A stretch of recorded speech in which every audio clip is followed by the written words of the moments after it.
anytime you are judging another person, that is a form of violence. And I'm talking about moralistic, scornful, contemptuous judgment. I'm not talking about discernment and critical thinking.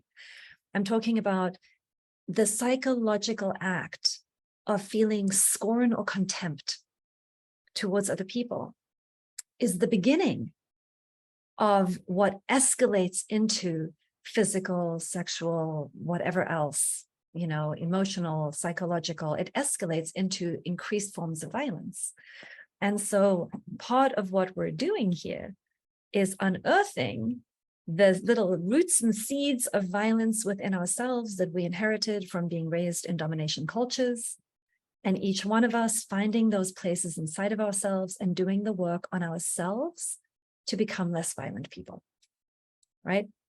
And I want to remind you of Marshall Rosenberg's definition of violence for a moment. Marshall Rosenberg, the founder of nonviolent communication.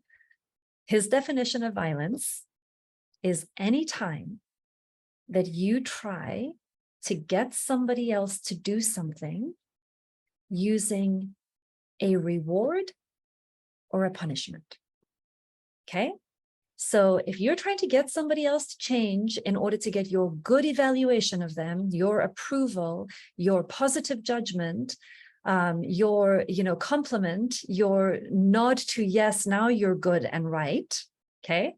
That is a violent act, according to Marshall Rosenberg. And anytime you want somebody to do something for you because you're guilting them into it, it's duty, they should, they must, they have to, bad things will happen if they don't do it, that is an act of violence. And this is where these things begin in our psyche.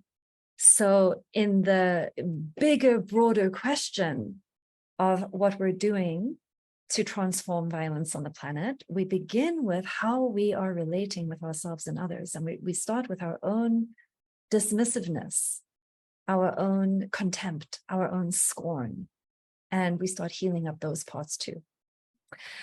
When I first heard Marshall Rosenberg's definition of violence, I had this like deflated horror feeling in my body. I was like, oh my goodness, that's all I've ever done. What are you talking about? There's something else to do? Like, isn't that just what everybody always does? Like, that's how the whole world runs. Like, I was just like, my eyes were like, wait, what?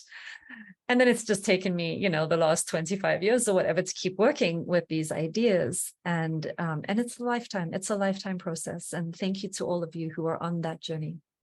It brings me a lot of hope. It's why I run these calls.